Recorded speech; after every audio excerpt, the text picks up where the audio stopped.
আসসালামু আলাইকুম। সবাইকে শুভেচ্ছা জানাচ্ছি। মাসুম মাহবুব। দেখছেন ওপেন দ্য ইউটিউব চ্যানেল এবং মাসুম মাহবুব ফেসবুক পেজ। ইরান কি শুধু মুখে, মুখে জিতবে নাকি আসলে শক্তি প্রয়োগ করে টিকে থাকতে পারবে? সরকার মঈনুদ্দিন মাহমুদ এমন প্রশ্ন করেছেন। দেখি এখন পর্যন্ত ইরান টিকে আছে।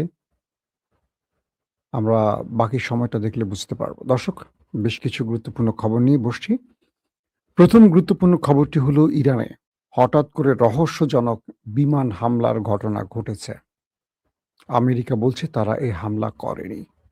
তাহলে হামলা করল কারা? পাল্টা জবাব কি দিল ইরান? হঠাৎ করে ইরানে ছুটে এলো কাতারের ডেলিগেট। পৌঁছে দিল মার্কিন যুক্তরাষ্ট্রের বিশেষ বার্তা। কি ছিল সেই বার্তায়? ৩ নম্বর গুরুত্বপূর্ণ খবর, আমেরিকার প্রেসিডেন্ট ডোনাল্ড ট্রাম্প বলেছেন তাকে হত্যার চেষ্টা করা হলে পুরো ইরানকে মিসাইল দিয়ে গুঁড়িয়ে দেয়া হবে। তার মানে নেতানিয়াহু কি বলে ডোনাল্ড ট্রাম্প এখন ইরানের হত্যা বা ইরানের ভয়ে আটকে আছেন, আতঙ্কে আছেন। চলেন আমরা আরো কয়েকটা খবর দিব সব মিলে। মূল খবরে শুরু করছি, মূল খবরে ঢুকে যাচ্ছি দেখি কি আপনাদের জন্য রাখতে পারি আজকে। আমার ট্রাম্প কাকুর জন্য আবার মায়া লাগছে। ট্রাম্প হুঁশিয়ারি দিয়েছেন ইরান তাকে হত্যা করার চেষ্টা করলে প্রায় ১,০০০ ক্ষেপণাস্ত্র প্রস্তুত রয়েছে। ১,০০০ ক্ষেপণাস্ত্র প্রস্তুত করা হয়েছে। তো শুক্রবার ট্রাম্প ইরানকে এই হুমকিটি দিয়েছেন। তিনি বলছেন ইরান তাকে হত্যা করার চেষ্টা করলে তিনি হাজার, হাজার ক্ষেপণাস্ত্র নিক্ষেপ করবেন ইরানের ভেতরে। বুঝছেন ইয়ান্নেরা? ট্রাম্প তার ট্রুথ সোশ্যাল প্ল্যাটফর্মে লিখেছেন যে ইসলামিক প্রজাতন্ত্র ইরানকে লক্ষ্য করে ১,০০০ ক্ষেপণাস্ত্র প্রস্তুত করা হয়েছে এবং এর পরপরই আরো হাজার, হাজার ক্ষেপণাস্ত্র নিক্ষেপ করা হবে। যদি ইরান সরকার বিশ্বের বিভিন্ন প্রান্ত থেকে ঘোষিত তাদের হুমকি অনুযায়ী মার্কিন যুক্তরাষ্ট্রের বর্তমান প্রেসিডেন্টকে এই ক্ষেত্রে মানে নিজেকে বলছে আমাকে হত্যা বা হত্যার চেষ্টা করে, তবে এই ব্যবস্থা নেওয়া হবে। তিনি আরো বলেন ইতিমধ্যে আদেশ দেয়া হয়েছে এবং দাবি করেন যে মার্কিন সামরিক বাহিনী ১ বছরের জন্য যা বর্ধিত করা যেতে পারে ইরানের সমস্ত এলাকাকে সম্পূর্ণরূপে নিশ্চিহ্ন ও ধ্বংস করে দিতে প্রস্তুত এবং তারা সক্ষম। বুঝতে পারছেন? ট্রাম্প বলছেন ইতিমধ্যে মার্কিন সেনাবাহিনীকে তার প্রেসিডেন্ট পদ থেকে তিনি আদেশ দিয়েছেন যে মার্কিন বাহিনী ১ বছরের জন্য, বুঝছেন, যা বর্ধিত করা হতে পারে, মানে এটা ১ বছর শুধু না, এটা আরো সামনে নেয়া হতে পারে, টাইমটাকে আরো বৃদ্ধি করা হতে পারে যে ইরান ১ বছর না ২ বছর পরে মারতে পারে, ৩ বছর পরে মারতে পারে। এই আশঙ্কা থেকে ইরানের সমস্ত এলাকাকে সম্পূর্ণরূপে নিশ্চিহ্ন ও ধ্বংস করে দিতে প্রস্তুত। মানে পুরো ইরানকে ধ্বংস করে দিবে আমেরিকা যদি ট্রাম্পকে হত্যা করা হয় বা হত্যার চেষ্টা করা হয়। ট্রাম্প এর আগে ঘোষণা করেছিলেন যে ইরানের সঙ্গে যুদ্ধবিরতি শেষ হয়ে গেছে, কিন্তু তেহরানের অনুরোধে ওয়াশিংটন আলোচনা চালিয়ে যেতে সম্মত হয়েছে। এটি আমি কালকে আপনাদের বলেছিলাম। ট্রাম্প দাবি করেছে যে ইরান তার কাছে আবেদন করেছে শান্তি চুক্তি বা যুদ্ধবিরতি করে আবার আলোচনা টেবিলে বসতে চায়। ওয়াল স্ট্রিট জার্নালের এক প্রতিবেদন অনুযায়ী ইসরায়েল সম্প্রতি যুক্তরাষ্ট্রের সাথে এমন গোয়েন্দা তথ্য ভাগ করে নিয়েছে যা থেকে ইঙ্গিত পাওয়া যায় যে ট্রাম্পকে হত্যা করার জন্য ইরান একটি নতুন পরিকল্পনা তৈরি করেছে। এটি ওয়াল স্ট্রিট জার্নাল জানিয়েছিল। আমি গতকালকে আপনাদের জানিয়েছি, আবার রিপিট করছি। ইসরায়েল ট্রাম্পকে তাদের গোয়েন্দা তথ্য শেয়ার করছে। সেখানে বলা হয়েছে যে ইরান ট্রাম্পকে হত্যার পরিকল্পনা নিয়ে কাজ করছে। আর ঠিক এই কারণে ট্রাম্প এই হুঁশিয়ারিটি দিয়েছেন। জুন মাসে পাকিস্তানের মধ্যস্থতায় ইরান ও যুক্তরাষ্ট্র একটি সমঝোতা স্বাক্ষর করে, যার লক্ষ্য ছিল ফেব্রুয়ারি শেষে শুরু হওয়া যুদ্ধের অবসান ঘটানো এবং একটি স্থায়ী শান্তি চুক্তিতে ফিরে আসা। কিন্তু আমরা সাম্প্রতিক সময় দেখলাম আবারও হরমুজ প্রণালী ঘিরে দুই দেশের মধ্যে উত্তেজনা বেড়ে গেছে, আবার একে অপরের উপর হামলার ঘটনা ঘটেছে এবং ইতিমধ্যে আমেরিকা প্রথম দফায় ৮টি ইরানি টার্গেটে ৮০টি ইরানের টার্গেটে অ্যাটাক করেছে। পক্ষান্তরে ইরান তাদের 85টি টার্গেটে অ্যাটাক করেছে।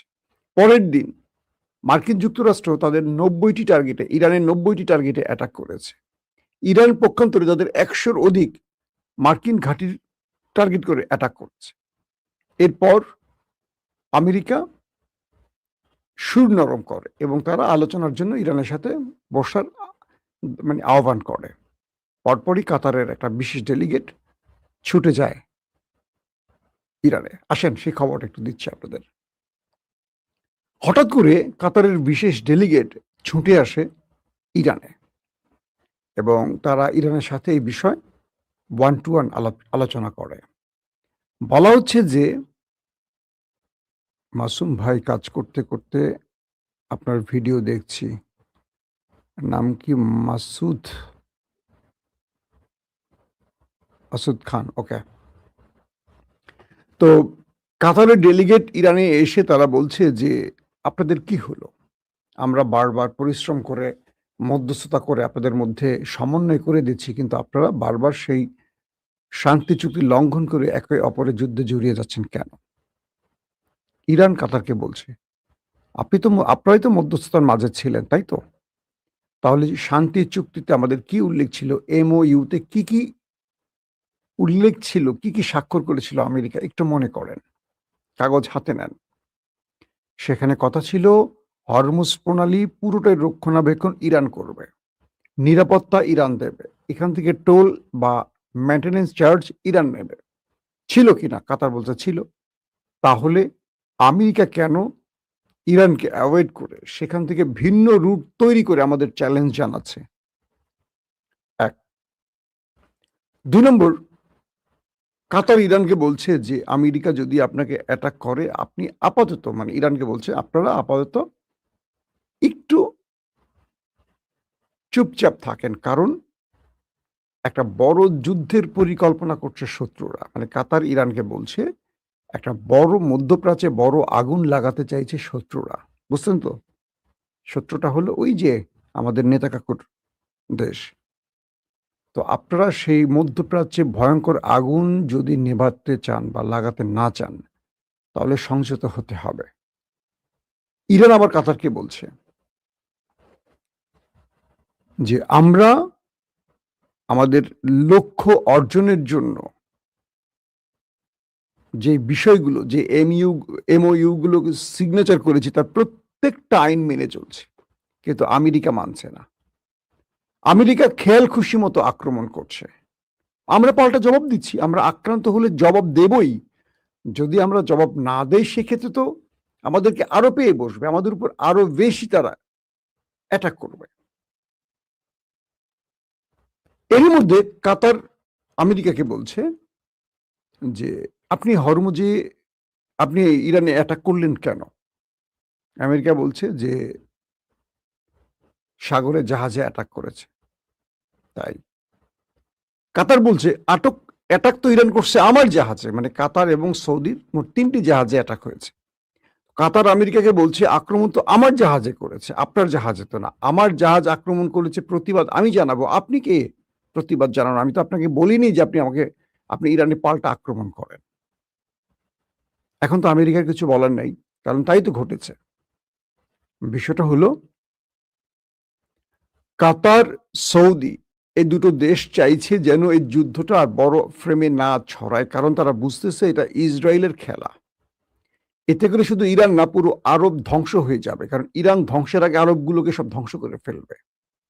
ইরান আক্রান্ত হওয়ার সঙ্গে সঙ্গে ইতিমধ্যে 4টি দেশে প্রতিবাদ প্রতিঘাত করেছে ইরান। এর মধ্যে কাতারকেও করেছে। যে কাতার মধ্যস্থতা করছে সেই কাতারকেও কাতারের মার্কিন ঘাঁটিকে লক্ষ্য করে কিন্তু ইরান অ্যাটাক করেছে।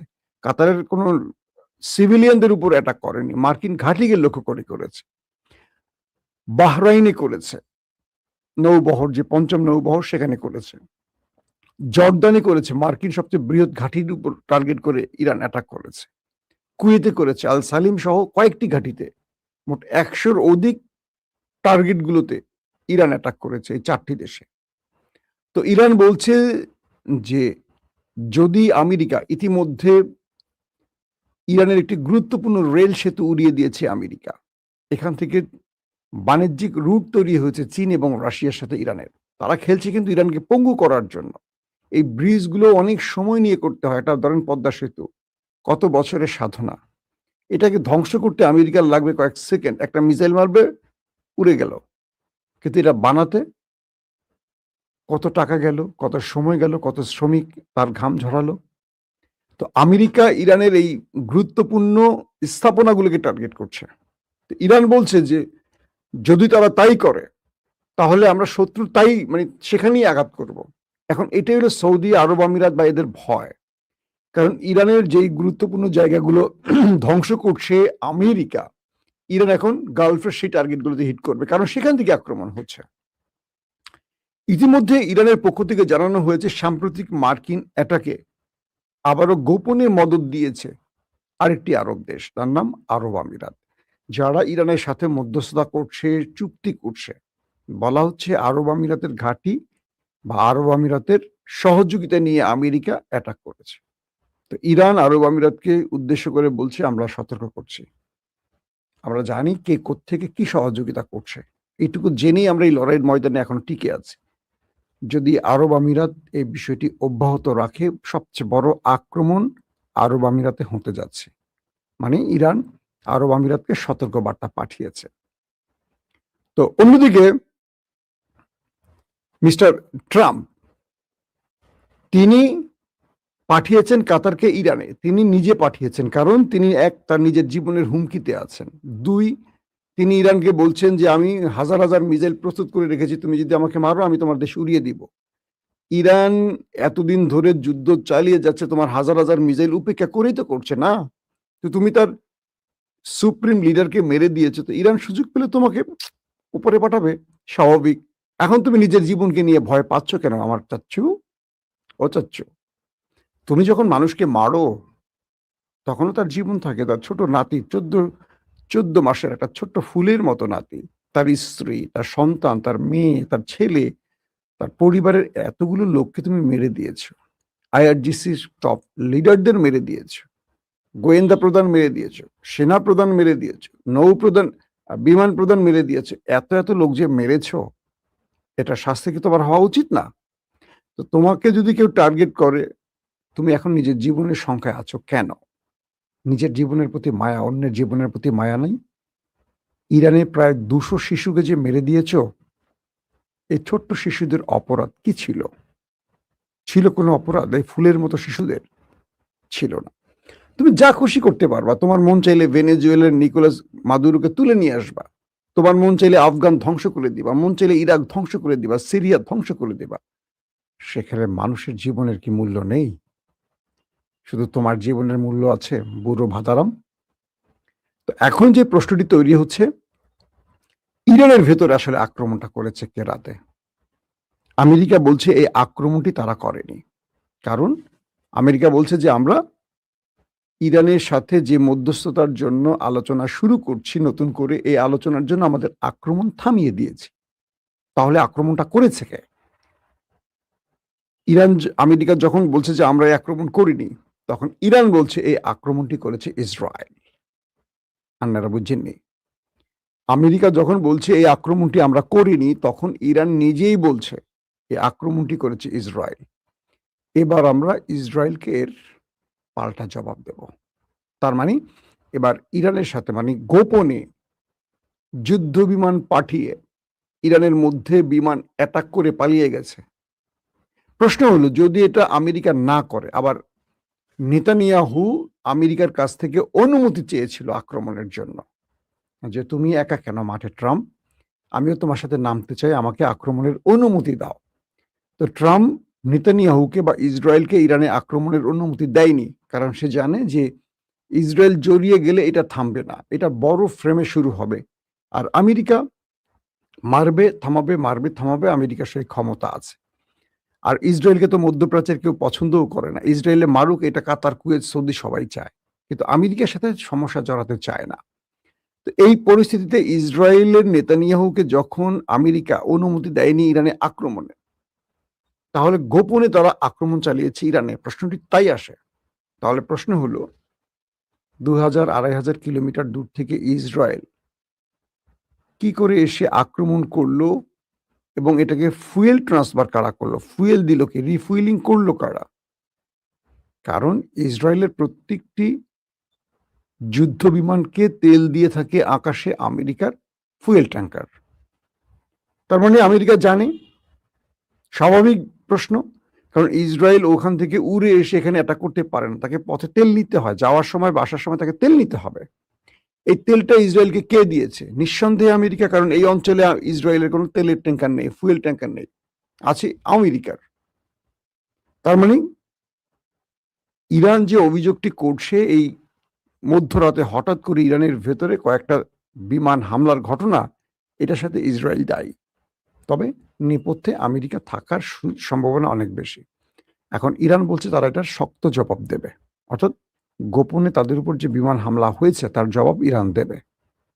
আমরা হয়তো নেক্সট ভিডিওতে জানাবো ওই গোপনে হামলার প্রতি উত্তরে ইরান কি জবাব দিয়েছে। দর্শক, এখনকার মতো বিদায় নিচ্ছি। নেক্সট আপডেটে অবশ্যই আপনারা আবার আমাদের সাথে থাকবেন, জানবেন সর্বশেষ খবরগুলো। আল্লাহ হাফেজ।